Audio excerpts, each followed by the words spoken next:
The power of goal setting. That's what we're going to study here on day 11 of our Personal Power program. You know, any success program that I've ever had the good fortune to go through, whether it be a good book, a good set of tapes, a good seminar, almost every single one talks about the power of goal setting. Why? Because it's a fundamental key to all lifelong success plans you could possibly imagine. The challenge, of course, is we hear it so often, we tend to take it just a little bit for granted, don't we? I mean, get yourself on the point where you've heard it so often, you go, please don't talk about goal setting. You know, I know all about it. Yes, I should make sure my goals are stated in the positive. Yes, I should write them down. Yeah, I know all that stuff. Come on. But you know what? You got to be careful not to get caught in that trap called the law of familiarity. You know, where you get so used to it, you begin to take it just a little bit for granted because fundamentals have to be practiced daily. Hey, think about the greatest coaches that you can think of in sports history. Names that come up for me are names like Vince Lombardi, for example, or John Wooden. What were they known most for? Teaching fundamentals to people that were already the best at what they do. I mean, think about it. John Wooden would take a basketball player, a kid who's the best in the world at what he does virtually, at least for his age group, and he can make a shot from virtually anywhere, and he'd go, that's really cute, kid. Get over here, and I want you to shoot 400 free throws. And the kid says, I can do that. He said, yeah, well, let's see you do it. Or come over here and I want to see you shoot 500 bank shots from 5 feet. Well, I can do that, the kid would say. He goes, yeah, I know you can do it, and you're going to do it every day this many times so that you do it in the key clutch moments. You got to practice fundamentals every day. He won 11 consecutive national championships, unlike any team in history. That's the power of fundamentals. So anytime I do a workshop, anytime I try and do tapes, usually I put a goal-setting workshop in there. And some of them have some similarities. So if you've done one with me before, here's a chance to do it again and do it even more effectively. Invariably, when I hear people say something like, well, teach me something new, I know they aren't into mastery. Because repetition, again, is the mother of skill. You've heard me say that over and over again. It's because if you want to master anything, you've got to do it over and over and over again. And every time I do a goal-setting workshop myself, I obviously make new distinctions. I set up some new goals. They change. So don't take it for granted and say, well, these 2 tapes are on goals, and they're short and they're simple, and I can do that some other time. I already know my goals. Don't get caught in that hook. The bottom line is do the exercise as if you're setting goals brand new and fresh. And for most people, they don't have a clearly defined set of goals anyway. Again, you know, I'm now taking Taekwondo, and I have the good fortune of training with the Grand Master of Taekwondo in the United States. His name is Grandmaster Jun Rhee. An interesting thing about Jun Rhee as a master is he taught me something. He taught me to go from the frame of mastering simple things over and over again. Everything he teaches to become a black belt breaks down to 7 simple moves. Isn't that interesting? Now, what's interesting is he says that most people never make it to black belt because they keep coming in and say, show me something new. He said, no. You have to master the fundamentals. And if you do those and you do them over and over again, you'll be a black belt easily and consistently. So don't get caught in those traps. Break through the bonds of your past and look at the world in a whole new way where you understand fundamentals must be practiced daily and you'll do whatever it takes. You're not bored by fundamentals. You get excited about doing the daily things that create the ongoing level of happiness and joy you want for a lifetime. Now, let's take a quick look. What is the power of goals? Why do we talk about them so much? Why do we need to use them? Why are they important? Answer: with goals, we create the future in advance. We create our destiny. We shape our lives. Hey, we all have goals, whether we know it or not. The problem is some people have really lousy goals. And whatever your goals are, they're affecting you. Maybe your goals are to get through this day. Maybe the goals are how to pay the lousy bills. The problem with goals like that is they don't exactly inspire you and get you to jump out of bed early in the morning saying, I can't wait to go out today and pay my lousy bills. Rarely does that really create emotion and drive inside of you. Goals can create the power to make us grow and expand and develop our success. But we've got to have something out there that's compelling enough to draw us forth. Done properly and specifically, they transform our lives. One of my best and favorite examples is a study that was done in 1953 at Yale University. What they did there was an intensive study where they interviewed the graduating class just before they left school. And they asked them a whole series of questions, but the one that was most interesting for me was they asked them, how many of you have a clear, specific set of goals with a written plan for their achievement? Well, interestingly enough, as you might guess, less than 3% had a set of written goals with a plan. 20 years later, in 1973, they went back and interviewed the surviving class members of the class of 53. And they interviewed these people to find out what were their lives like. Well, the interesting thing was the 3% that had written goals that specifically had a plan for their attainment appeared to be happier, more well-adjusted, more excited about their life as a whole. But see, those things are subjective. The one thing that's very measurable is this. The group of people who had written goals were worth more in financial terms than the entire other 97% that didn't have goals combined. Think about that. That's the power of goal setting. I can tell you in my own life, it has transformed me. That you can know all the techniques of how to condition yourself to succeed, but if you don't know why you're doing it, if you don't know what it is you're moving towards, then it's rare that you're going to get the most out of yourself. Years ago, I had the unique good fortune as I began to study some of these technologies for optimum performance. I was invited to go to Russia, and I spent over there approximately 2 weeks. During that time, I got a chance to explore many aspects of Russia. I got to go to the universities. I got the chance to meet with some of the people who were involved in optimum performance technologies. And in the process of doing that, I found myself on one stretch where I was on the Trans-Siberian Railway, where I was going literally from Moscow all the way to Siberia and then back to Leningrad again. We're talking about a large stretch of land and a lot of time to just think. During that time, I was just starting to develop some of my personal power. I really hadn't created my life the way I wanted it, but I felt like there were some possibilities out there for me. I was still living in my 400 square foot bachelor apartment. I was still overweight. I was still in a position where I really didn't have my life where I wanted it in terms of my relationships. But on that trip, for 2.5 days, all I did was set goals. And then for another 2 or 3 days, all I did was design plans on how I was going to achieve them. And I set goals that were well beyond my present ability or skill. I had no idea how I was going to make them happen. And that's important. But I operated from a principle that's talked about in every religion known to man. So regardless of what you believe religiously or spiritually, it's a common law. And that is the power of absolute total belief and faith. I operated from the frame that if I could get inspired enough, if I found a goal that was exciting enough for me, I would figure out how to make it happen. Even though right now it might seem impossible, I would pull it off. And I laid out goals for my life in virtually every area, personally, emotionally, socially, spiritually, physically, financially. And I chunked down, what do I want in my life ultimately, and what do I want right now? And a lot of areas I thought, well, I can make it happen. I figured I can get control of my emotions.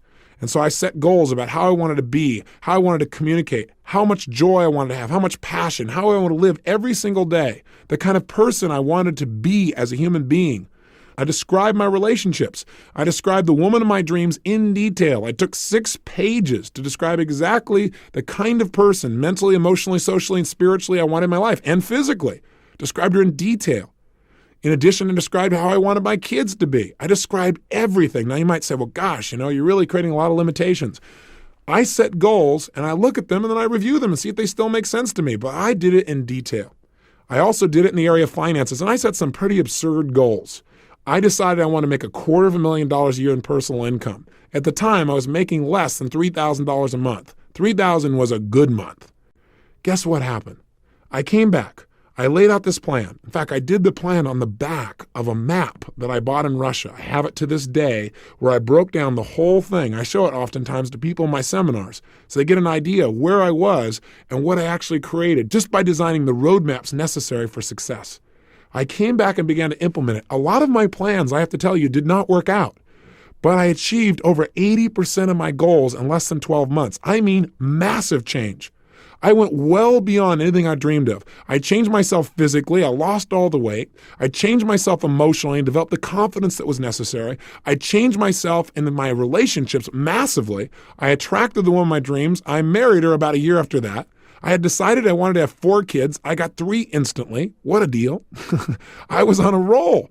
I took myself from totally broke financially to over $1 million net worth in less than 12 months. You talk about massive change. My life changed in every level. I mean, I can tell you how much my confidence changed, but you might go, oh, big deal. But it did. My level of confidence, my level of faith, my ability to create rapport changed radically. I mean, and I also set thing goals besides my personal development goals because I had felt confident that I could probably accomplish some of the development within myself. But I felt like I can control that. I can't control the outside world or my economics or the ability to get things. That was my hang up at the time. I set goals for things like I was going to have a limousine, a stretched limousine. I mean, how absurd. I had a car that was breaking down continuously. I had a stretched limousine within 6 months. I mean, I'm talking about massive, massive change. I mean, you can't imagine the kind of miracles that happen. I know this sounds fluffy and bizarre, but it really works. I remember when the first time I went to Fiji. I mean, it's my favorite place in the world. I thought, I've been everywhere. I've been to most of the major countries in the world. This is the most beautiful, amazing land I've ever been to. I got to own a piece of property on this specific island. I never would have thought in a million years that 2 years later, after setting that goal, I'd own an island, or that I own a resort in Namali. It's one of the top 3 resorts in Fiji now. And I go there 4 times a year with 20 of my best friends, and we all have a blast. And we set our goals there. We relook at our lives and balance it and have fun. I mean, it's amazing. But if you would have tried to tell me that 2 years earlier, I would have said, you are absolutely insane. You're nuts. There's just no way. I mean, get real. And I'm here to tell you, don't get real. Get intelligent. Because what's real to you today is based on your past experiences. And if you limit your future based on your past, you're not going to go anywhere. You got to get the goals that are big enough to drive you, to excite you. So don't stop and go, how do I do it? That's not the first step. The first step is get it down. And if you do that, you can create your island, your paradise, whether that be something emotional inside of you want to create, like a character change or a behavior or a habit, or whether that's a business you want to start, or whether that's some kind of money you want to earn or something you want to do for your children. I mean, I'm telling you, it can happen. The magic that you've heard about and dreamed about is real, and it starts with a simplistic process of taking these generalized impulses of desire and starting to define them with more precision. This is the power of goal setting, and we don't understand totally how it works. There's something beyond just what we understand of writing something down. Something happens. You become a creator when you write down goals and you get clear as to absolutely why you'll make them happen. And by the way, that's the key that we're going to touch on here in detail. We've got to make sure that you not only set goals, but you get absolutely clear why you want them. Because there's a fundamental key to goal setting that changed my life, and that is this. Purpose is stronger than outcome. What do I mean? Well, I think that the purpose of goals is not so you get things. The purpose of any goal, the real reason to set goals, is what they will make of you as a person. Hey, look, at the end of your life, all the things that you accumulate are not going to make you happy.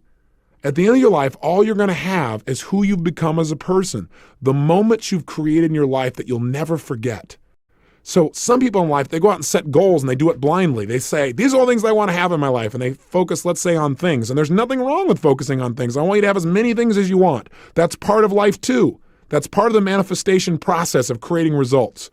But if all you do is focus on getting things, it may cost you. Some people in their desire to get things have given up their own integrity of who they want to be, of what they want to create in their life. And you got to be careful of that. You got to make sure when you set a goal, you know why you're doing it.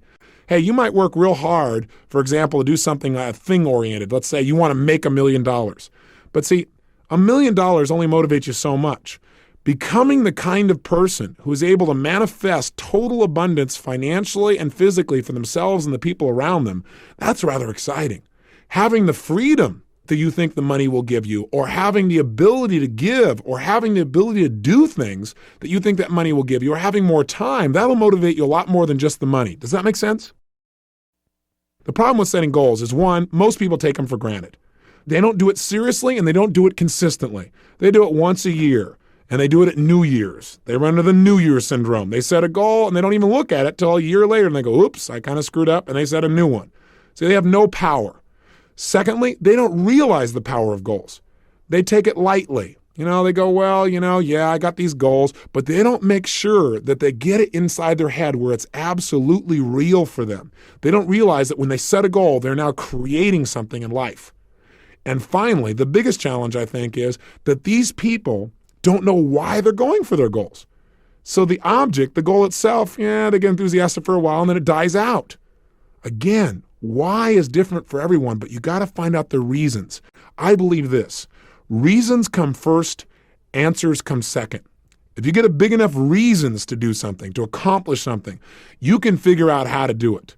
But if all you do is set up a goal and say, oh gosh, how am I going to go about it? You're not going to be inspired enough. It's not going to be compelling enough for you to really create long-term results. Every great success I know has figured out the why behind their goals, and that's their power.